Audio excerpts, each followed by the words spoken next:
Hadirin dan hadirat yang dimuliakan Allah, wabil khusus adalah para tokoh kita yang para sesepuh, pengurus PKM, Bapak Haji, Ibu Hajah, yang semuanya senantiasa dimuliakan Allah, diridai Allah dan diberkahi Allah SWT. Tidak saya sebut satu persatu, tidak mengurangi rasa hormat dan taklim saya kepada para orang-orang yang istiqomah, soleh, dan selalu berusaha untuk melakukan berbagai macam ketaatan. Alhamdulillah, pada malam hari ini kembali kita lanjutkan amalan unggulan kita, yaitu ngaji. Yang kita harapkan mudah-mudahan setiap niat dan langkah kita menjadi tabungan amal kita insya Allah SWT.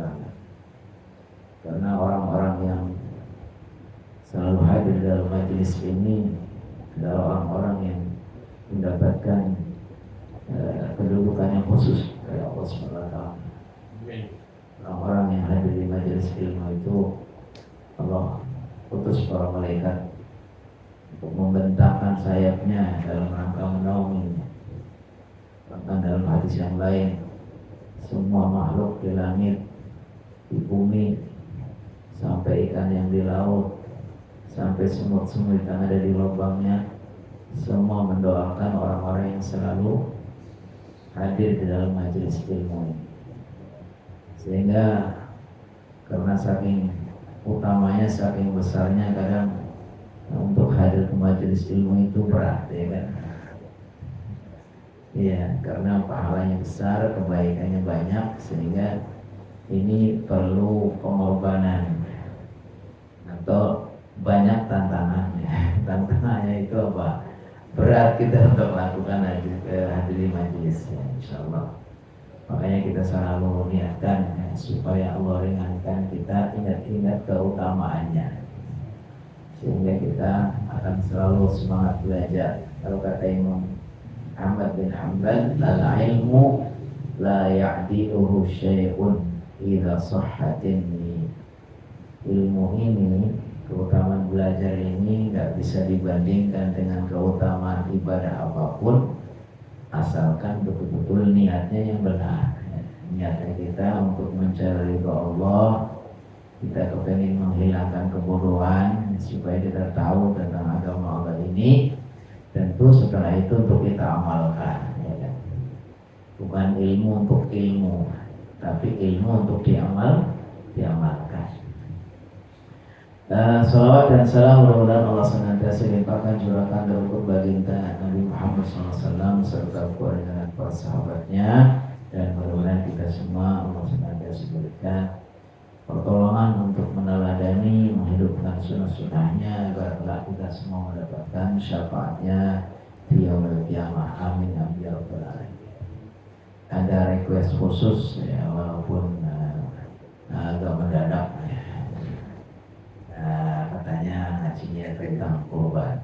Ini pertanda sudah mau potong sapi lagi, ya. Nah, rupanya udah deket, ya. Gak terasa ini kemarin baru lebaran, mau ada lebaran lagi. Cuman kalau untuk lebaran Idul Adha biasanya gak terlalu ini, ya, gak terlalu heboh dari sisi waktunya, ya. Karena kita gak ngeh nanti jatuhnya. Yang jelas pasti jatuhnya tanggal 10 bulan Dzulhijjah. Harinya hari apa, ya udah ikut saja, ikut pemerintah aja dah, kan. Jadi diantara syiar Islam yang agung adalah berkorban. Sampai kita bisa membaca Al-Quran ketika Allah menceritakan dua putra Nabi Adam, Qabil dan Habil, dua-duanya melakukan ibadah kurban. Kata Allah, "Watlu 'alaihim naba abnai Adam bil haqqil qaraba qurbana fatuqbila min ahadihima wa lam yataqabbal min al-akhar." Kata Allah SWT, ceritakan kepada umatmu dan Muhammad tentang dua putra Nabi Adam yang dua-duanya melakukan pengorbanan, tapi Allah terima dari yang satu dan Allah tolak dari yang lain. Artinya kita berkorban ini juga harus diperhatikan ilmunya, syarat rukunnya, dan berbagai macam hal-halnya supaya korban ini diterima. Karena tidak semua korban itu diterima ya. Ternyata kata Allah ada korban yang diterima, ada yang ditolak. Allah jelaskan innama yataqabbalullahu minal muttaqin. Sesungguhnya Allah itu akan menerima dari hamba-hamba yang bertakwa. Artinya kita harus perhatikan tadi betul. Makanya ketika kita akan ada peringatan atau akan ada syariat kurban ya betul kata Pak Haji, harus disiapkan nih ilmunya supaya kita tadi jangan sampai termasuk orang-orang yang ditolak. Tapi bagaimana kita supaya ibadahnya diterima. Ibadah yang diterima itu secara umum dalam ibadah saja, apa saja itu ya harus dipenuhi syaratnya. Syarat diterimanya ibadah itu yang pertama niatnya harus benar. Niatnya itu ikhlas karena mencari ridho Allah, niat beribadah. Karena kita diciptakan memang untuk beribadah. Wa ma khalaqtul jinna wal insa illa liya'budun. Jadi niat karena adalah beribadah kepada Allah, ikhlas. Bukan niat yang lain. Tidak ada niat.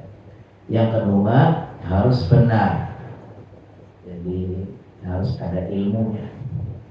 Niatnya benar, tapi kalau nggak pakai ilmu, ya nggak akan benar juga, nggak akan diterima juga. Atau dibalik, ibadahnya benar, tapi niatnya salah, nggak bisa juga.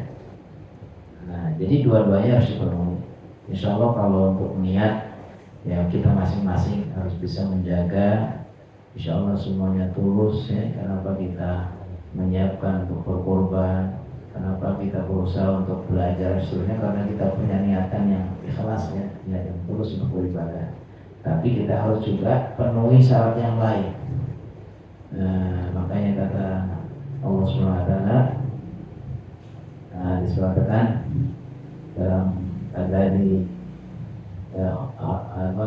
khalaqal mauta wal hayata liyabluwakum ayyukum ahsanu amala. Untuk menguji kalian, Allah yang menciptakan mati dan hidup untuk menguji kalian siapa yang diantara kalian yang paling ahsan, yang paling baik amalnya. Paling baik amalnya itu ketika dipenuhi dua syarat. Ahsanu amala itu yang pertama akhlusuha, yang kedua aswabuha. Ibadah yang paling ikhlas dan yang paling benar. Kalau kita bicara paling ikhlas berarti harus kita didik hati kita supaya ikhlas.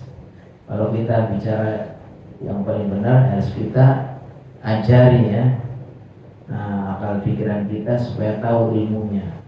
Jadi makanya kita insya Allah salah satu bagian dari yang harus kita upayakan bagaimana kita supaya ibadah kita benar.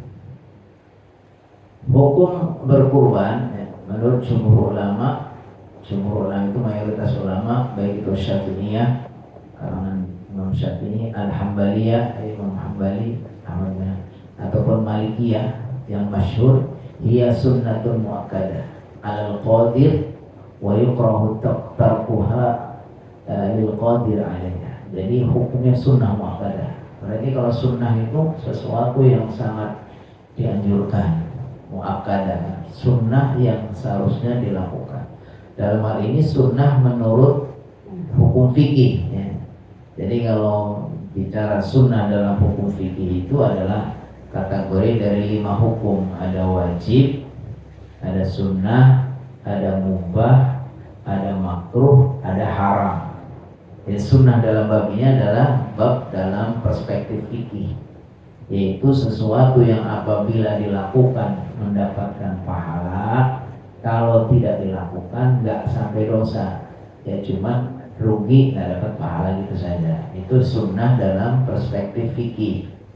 Nanti kalau kita bicara sunnah dalam bab hadis beda lagi, karena sunnah dalam bab hadis itu artinya sesuatu yang kita dapatkan dari Rasulullah, baik itu berupa perkataan ataupun perbuatan atau persetujuan, termasuk akhlak dan sifat beliau itu bisa dikatakan sebagai sunnah Nabi. Nah, dalam sunnah ini namanya sunnah bab hadis.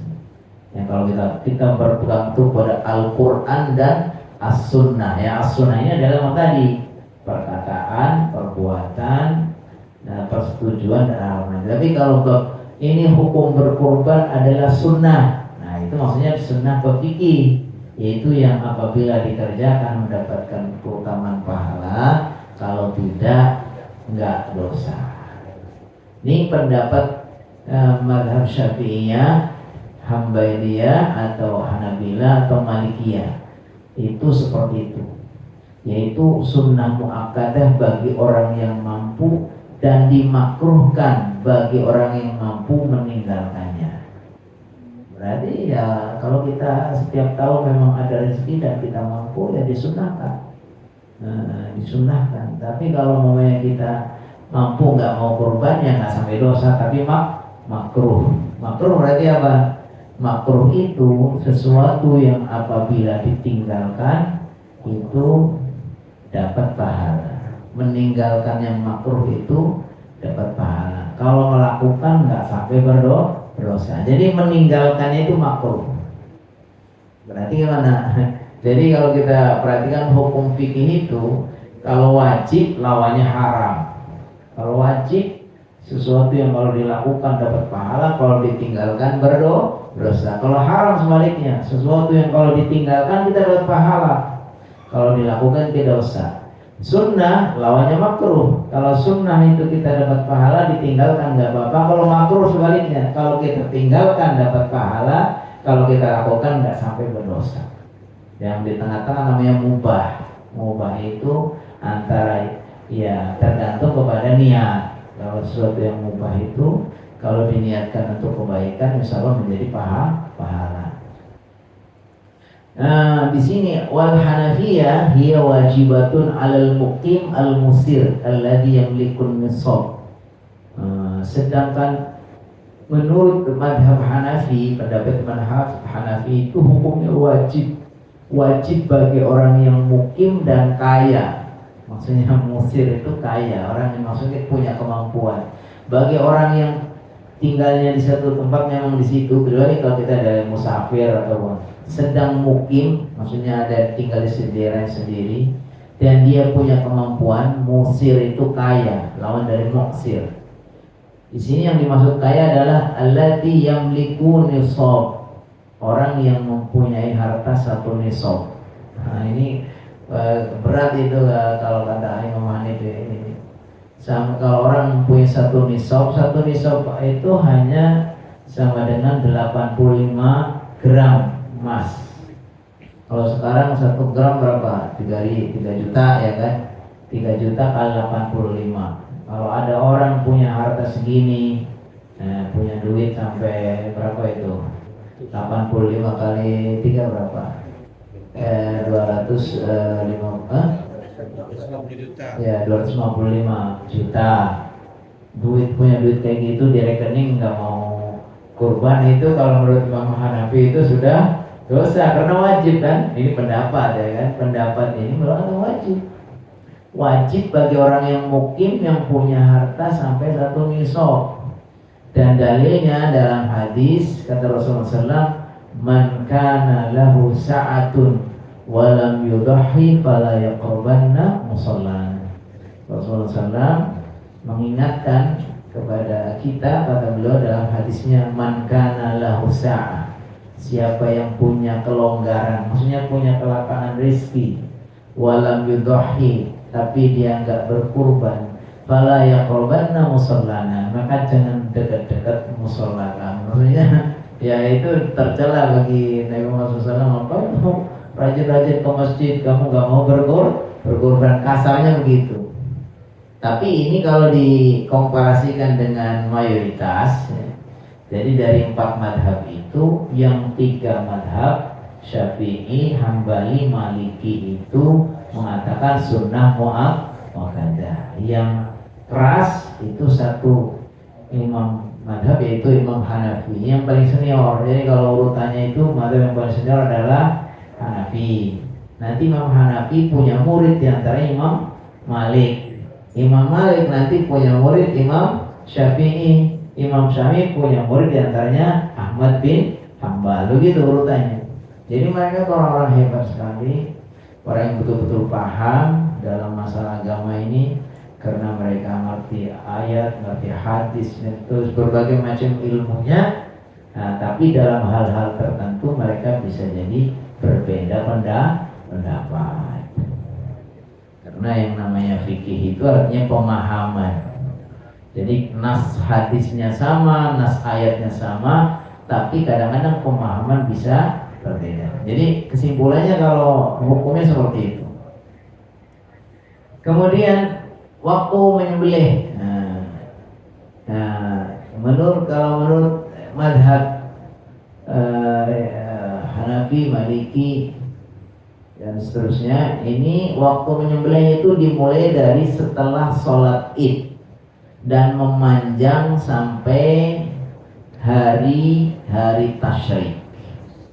Jadi tanggal 10, tapi bukan plus tanggal 10 sebelum sholat, bukan. Tanggal 10 tapi sesudah sholat dulu.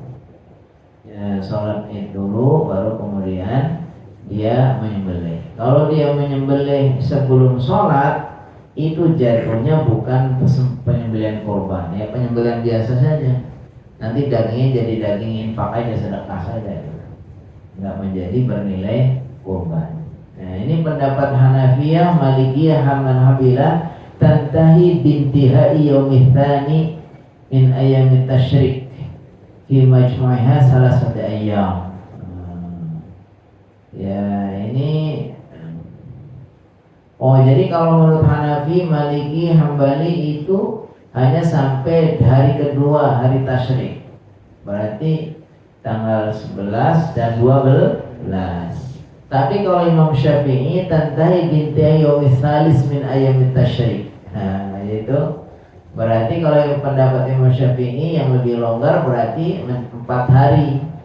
Itu tanggal 10-nya, tapi tanggal 10-nya dari sudah sholat ditambah 3 hari, tanggal 11, 12 dan 13. Dan ini yang menurut saya ya lebih logis, karena memang hari tasyrik ini kan ada 5 hari di mana kita tidak boleh berpuasa. Idul Adha, Idul Fitri, Idul Adha, dan hari tasyrik. Dan hari tasyrik ini salah satu hikmahnya kenapa kita nggak boleh puasa, karena memang ada agenda-agenda yang kita memang dianjurkan untuk makan, ya kan. Idul Fitri kita dilarang berpuasa, karena 1 bulan kita berpuasa.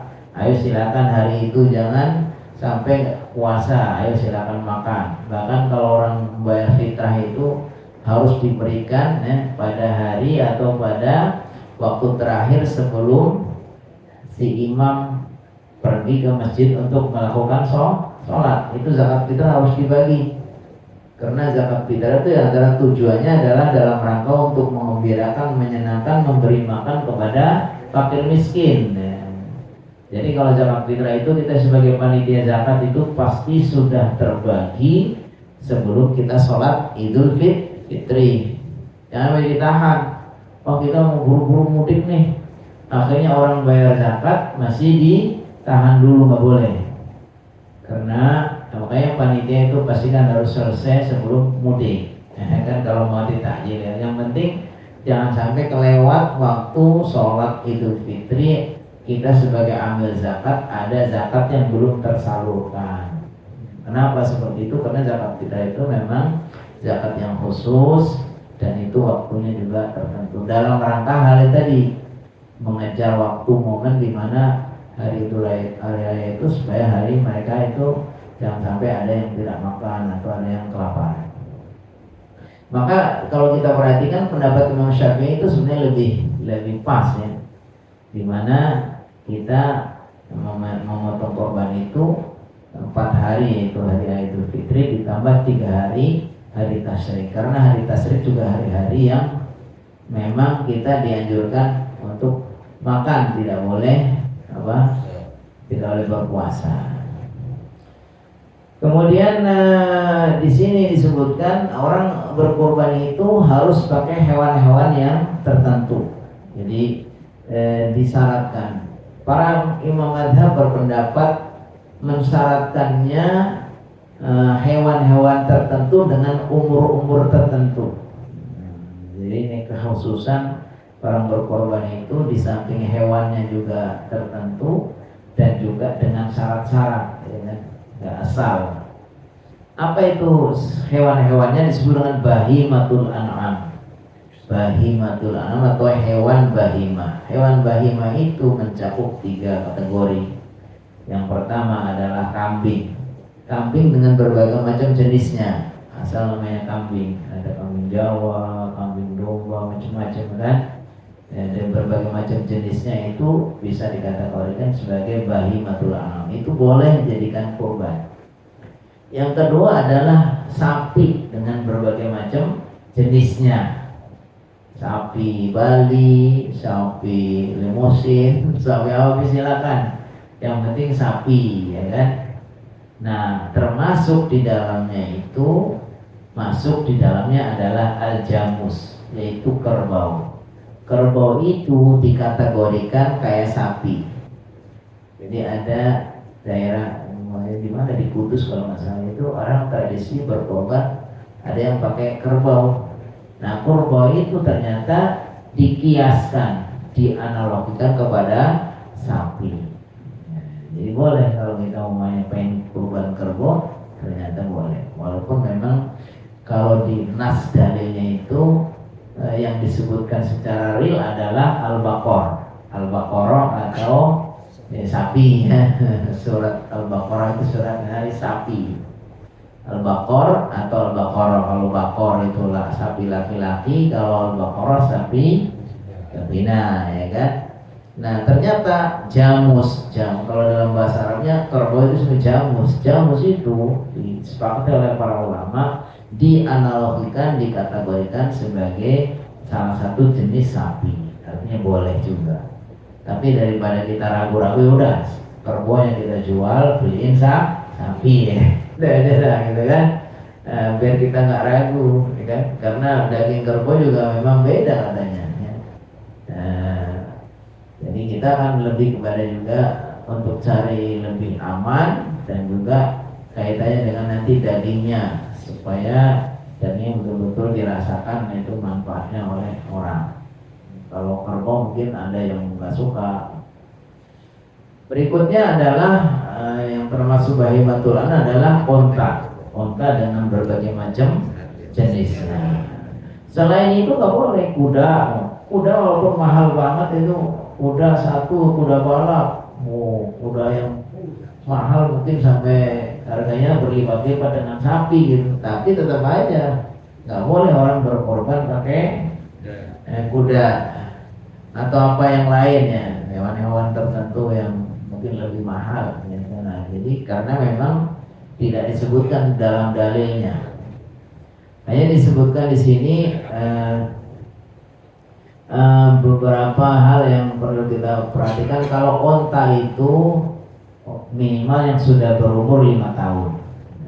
Jadi siapa yang pengen korban onta, perhatikan umurnya minimal 5 tahun. Kalau di Indonesia korban onta kayaknya mantap banget karena mahal, itu susah nyarinya kan.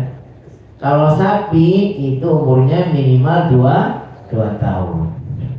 Kalau mais itu adalah jenis hewan yang kayak kambing-kambing, mungkin kayak kambing, kalau orang bilang kambing Jawa, kambingnya kecil itu, yang kecil-kecil itu umurnya 1 tahun.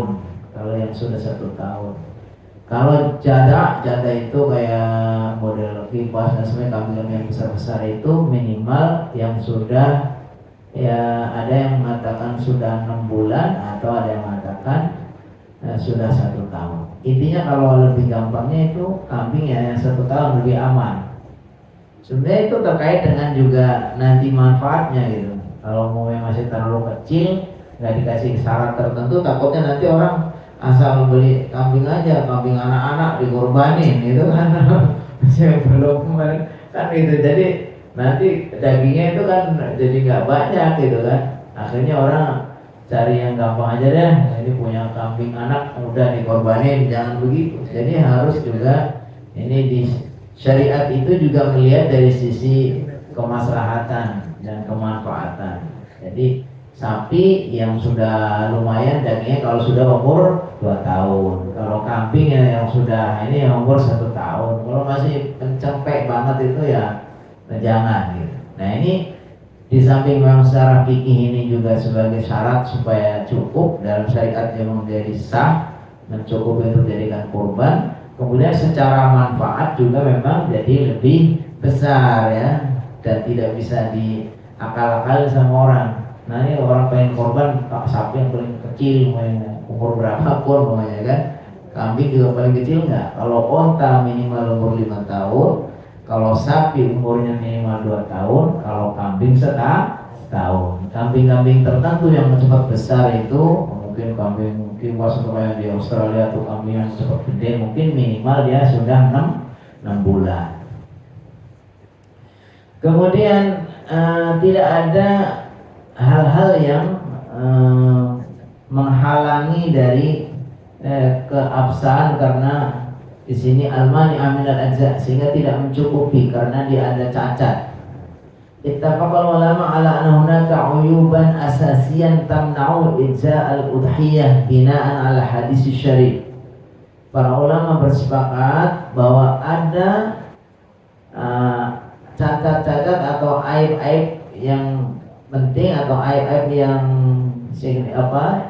tertentu yang menjadikan penghalang tidak cukupnya untuk jadi kurban, yaitu al-awra, al-bayyin awra. Al-awra itu artinya yang matanya kero, yang jelas keronya, maksudnya matanya juling. Jadi kalau kita mau kurban ya yang sempurna gitu. Walaupun badannya gemuk, dagingnya banyak, tapi dilihat matanya itu ternyata cacat, ya nggak boleh.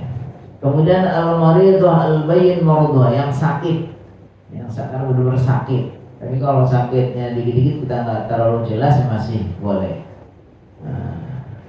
Al-arja al-bayyin dhar'aha, yang pincang, yang pincang atau termasuk di dalam yang putung, ya kan, ya pokoknya yang kurang sempurna, ya kan. Al-arja al-bayyin dhar'aha. Kemudian al-ajfa al-hazila allati la mukhafiha, itu yang sangat kurus. Jadi karena tadi terkait dengan dugaan nanti akan dibagi dagingnya, kalau dia sangat kurus ya tidak cukup. Jadi ada 4 hal yang tadi, nggak boleh matanya cacat, nggak boleh sakit yang parah, nggak boleh ada pincang, termasuk pincang atau kupingnya ada putung ada, pokoknya ada sesuatu yang hilang, yang tidak sempurna. Kemudian yang sangat kurus. Nah ini disebutkan seperti itu. Kemudian bagaimana persekutuan atau berkurban secara bebarengan tadi, patungan kurban. Asya'nu asyatu ad-dha'nu wal ma'iz tujzi'u an shakhsin wahidin wa ahli baiti inda jumhur. Kalau pakai kambing itu bisa jadi kurban atas nama 1 orang atau juga boleh 1 orang dan keluarganya. Karena Nabi Muhammad SAW sudah mengatakan hada min Muhammadin wa ali. Jadi beliau ketika mau menyembelih, ini dari Nabi Muhammad dan keluarganya. Artinya kalau kita mau berkurban ya supaya semuanya kita mendapatkan keberkahannya, di atas namakan kita dan keluarga. Nah, ini seperti wa ahlu baiti indal jumhur, menurut jumhur ulama. Amma indal Hanafiyah fasyatu li shakhsin wahidin faqat. Tapi kalau kata Imam Hanafi, ya pokoknya 1 kambing atas nama 1 orang. Tapi kalau dari banyak hadisnya juga yang menyebutkan bahwa 1 kambing itu memang cukup untuk keluarga, 1 orang dan keluarganya. Ini saya juga baca hadisnya, ya ada ya.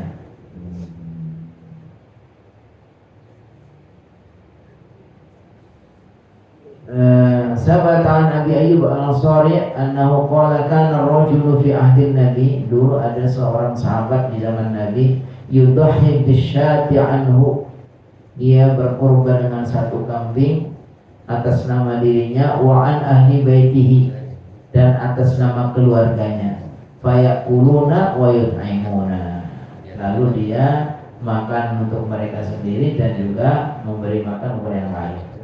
Artinya berdasarkan dalil dari hadis ini memang dibenarkan, boleh, ya kan? Jadi boleh berkorban satu kambing untuk atas nama dirinya dan keluarganya. Nah, adapun kalau untuk berkorban sapi, al-badana wal baqarah, adapun unta dan sapi, tujzi'u an sab'ati askhasin indal Hanafiyah wa Syafi'iyah wal Hanabila. Menurut Imam Hanafi, Imam Syafi'i dan Imam Hambali, kalau unta atau sapi itu cukup, atau kalau kita mau patungan itu bisa untuk 7 orang. Wal Malikiyah yamna'una al-ishtirak fi thaman, lakin yajuzu indahum at-tasyrik fi thawab. Nah, ini kalau kata sebagian mazhab Maliki, mereka itu tidak boleh bergabungan dalam harganya, tapi mereka maksudnya membelinya nggak boleh barengan gitu. Nah, tapi ini mungkin sesat ya, dia tidak umum. Umumnya ya kita boleh patungan. Ini berdasarkan tadi pendapat dari Imam Hanafi, Syafi'i dan Hambali. Jadi menurut Imam Malik nggak afdol kalau umpamanya kita beli sapi satu, terus ini mau sapi harganya 70 juta umpamanya, lalu atau harganya 35 juta, satu orang 5 juta, itu malah menurut beliau tidak. 7 orang berarti berapa itu? Ya 7 juta ya, kalau harganya 35 ya, 5 jutaan ya berarti ya, 5 jutaan. Kalau menurut Imam Malik bagusnya itu kalau untuk pahalanya boleh bersekutu, berkongsi pahalanya. Tapi belinya itu adalah yang beli satu orang. Jadi namanya bapaknya membeli seekor sapi, diniatkan untuk keluarganya, istrinya dan 5 anaknya. Berarti semua kan 7 orang. Bapaknya yang membeli satu ekor harganya 35 juta, diniatkan untuk korban dirinya, istrinya dan 5 anaknya. Ini kalau menurut Imam Malik kayak gitu. Tapi kalau menurut imam lain boleh aja itu masing-masing dah 5 juta 7 orang kemudian untuk berkorban atas nama mereka. Nah, intinya seperti itu ya. Kemudian ada pendapat juga kalau unta itu ada yang berpendapat itu cukup untuk 10. Tapi yang lebih kuat dikiaskan kepada sapi, 1 ekor unta untuk 7 orang. Tapi ada penjelasan dalam hadis atau dalam sunnah yang lain itu disebutkan kalau untuk unta itu cukup untuk 10 orang. Taqsimul udhiyah wa tawzi'uha, bagaimana membagi daging kurban. Al-mustahabbu dhahaba jumhurul ulama ila istighbabi taqsimiha salasan. Menurut para jumhur ulama, mayoritas ulama menyunahkan membagi daging kurban itu menjadi 3 bagian. Sulusun lil akli, 1/3 untuk dimakan. Sulusun lil hadiyah, yang 1/3 adalah untuk hadiah. Wa sulusun lis sadaqah, yang 1/3 untuk bersedekah. Jadi kalau yang sulusun lil akli maksudnya apa? Itu boleh dimakan sendiri. Kalau kita kan biasanya paling ngambil pahanya, paha 1 udah, gitu kan. Tapi sebetulnya kalau kita mau ngikutin sini boleh aja kita ngambil lebih dari itu. Nah, kita korban 1 ekor, kita mengambilnya kurang lebih 1/3-nya. Kalau ini dagingnya 9 kilo, kita boleh ngambil sampai 3 kilo gitu kan. Nah, artinya ini dibolehkan, boleh seperti itu, tapi nggak harus. Ya. Kemudian jadi sepertiga boleh untuk kita makan sendiri. Jangan sampai yang kurban sendiri nggak dapat. Nah, ini nggak sunnah. Justru kalau bisa kita harus dapat juga. Tapi kalau kita yakin nanti kan juga dapat dari yang lain gitu ya, mungkin nggak apa-apa juga ya. Nah, jadi kita nggak ambil. Kemudian sebagian untuk hadiah. Kalau hadiah berarti itu lebih umum. Mungkin saudara, mungkin tetangga, mungkin bahkan mungkin juga non muslim, namanya juga hadiah. Boleh. Mungkin pejabat, ya kan suka gitu. Kalau kan di kampung itu kan Pak Lurah itu disiapin duluan itu. Siapin gitu kan. Orang kampung itu takdirnya sama penjabat itu luar biasa gitu. Pak Lurah, pejabat-pejabat itu disiapin dulu udah gitu. Nggak usah minta, mereka tahu sendiri. Jadi nah itu hadiah gitu. Jadi memang kalau di kampung itu hormat sekali sama priai, sama penjabat, sama orang tokoh-tokoh itu. Nah itu boleh, nggak apa-apa kita kasih seperti itu. Tapi jangan lebih dari sepertiga. Ya, kalau Pak Lurah dikasih pahanya satu kan wajar aja. Tapi jangan setiap satu masjid ngasih satu paha, banyak kan? Ya banyak kan nanti ya. Bisa jualan Pak Lurah. Ya. Terus wasulusul lisadaqah. Nah, yang sepertiga lagi untuk sedekah. Kalau sedekah itu lebih identik pada fakir miskin. Ya, karena ada orang miskin. Asy-Syafi'i aujabu at-tasadduq bi juz'in min al-lahmin na'i 'ala al-fuqara walau yasiran wa yuji it'amahu. Pendapat sebagian Asy-Syafi'iyah bahwa mewajibkan untuk bersedekah dari bagian dagingnya itu yang masih mentah kepada fakir miskin walaupun sedikit, dan tidak cukup memberikan makan kepada mereka, jadi diberikan sudah matang, nggak cukup. Jadi kalau menurut Syafi'i yang lebih afdal itu kebalikan dari akikah. Kalau akikah itu berikanlah dalam keadaan sudah matang, ya kan? Nah, orang nggak usah direpotin lagi karena ya biasanya nggak banyak gitu. Ada satu kambing, kalau akikah 2 kambing ya lumayan. Kalau satu kambing nanti dikasih semua lagi gitu kan, ribet ya, dengan sudah matang. Tapi kalau untuk kurban di sini yang lebih afdal itu diberikan dalam keadaan mentah. Wala yujzi'u it'amuhum, bahkan tidak cukup kalau memberikannya dengan sudah matang. Begitu ya. Wala yujzi'u it'amuhum madbukhan aw tasuk bil jildi fasbu, atau tidak cukup memberi sedekah kepada fakir miskin dalam keadaan sudah matang atau bersedekah dengan bil jildi faqat, atau dengan kulit saja. Tidak boleh. Jadi harus pakai dagingnya walaupun sedikit dan daging masih mentah. Wal Hanafi wal Malikiyah, sedangkan mazhab Hanafi dan Maliki al-amru wasi'. Menurut Imam Ahmad, Maliki dan Hanafi, al-amru wasi' itu masalah yang luas. Maksudnya boleh tidak seperti itu. Karena ini persoalan yang lebih luas, maksudnya lebih fleksibel, nggak kaku seperti itu juga. Boleh dikasih mentah, boleh dikasih matang, lihat kondisinya ya kan. Kalau bisa ya ada yang matang, ada yang mentah ya kan. Kalau memungkinkan. Wal afdol at-tasadduqu bi aghlabiha liman kana haluhu maisuran. Yang lebih afdol menurut Imam Hanafi dan Maliki itu yang menyedekahkan dengan yang lebih banyaknya, yang banyaknya kita sedekahkan. Liman kana haluhu maisuran, khususnya bagi orang yang mampu ya, orang udah makan daging juga udah sering ya kan. Masa kita mau kurban itu ngambilnya pertigaan banyak kan gitu kan. Ya udahlah, kita serahkan aja kepada yang lain. Kita kan sudah sering juga makan daging ya kan, apalagi nanti juga kita akan dapat juga dari pengorban yang lain.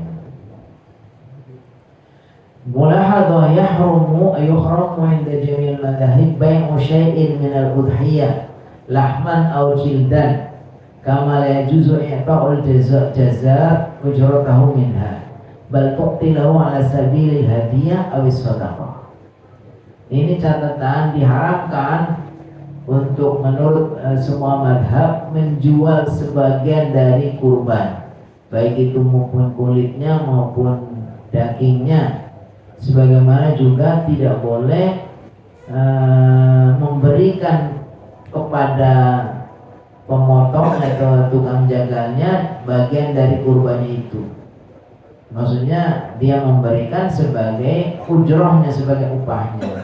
Bal tuqtilahu ala sabilil hadiyah wa sadaqah. Tapi kalau mau ngasih mereka itu niatnya adalah hadiah dan sedekah. Jadi intinya kalau kita lihat di sini ya perkara yang luas gitu ya. Karena tadi boleh atas nama dia sendiri, boleh dimakan sendiri, boleh sebagai hadiah, boleh sebagai sedekah. Yang penting kalau bisa pakai porsinya seandainya mau dipenuhi semuanya jangan melewati 3/4 ya kan. Kalau kita mau ambil makan jangan sampai banyak lebih dari seperti itu. Banyak ini tentang kurban, nanti bisa kita bahas pada ini kitab-kitab yang lain juga banyak. Jadi kita hanya ringkasannya saja. Wallahu a'lam bishawab ya. Jazakallah khairan Ustaz.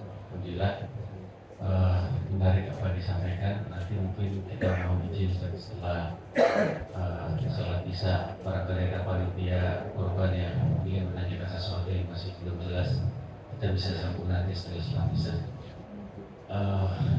Karena keterbatasan waktu untuk sementara kajian malam hari ini kita bisa tutup, kita akhiri dengan membaca hamdalah dan kafaratul majelis. Alhamdulillahirabbil alamin. Subhanallah wa bihamdihi. Wassalamualaikum warahmatullahi wabarakatuh. Waalaikumsalam warahmatullahi wabarakatuh.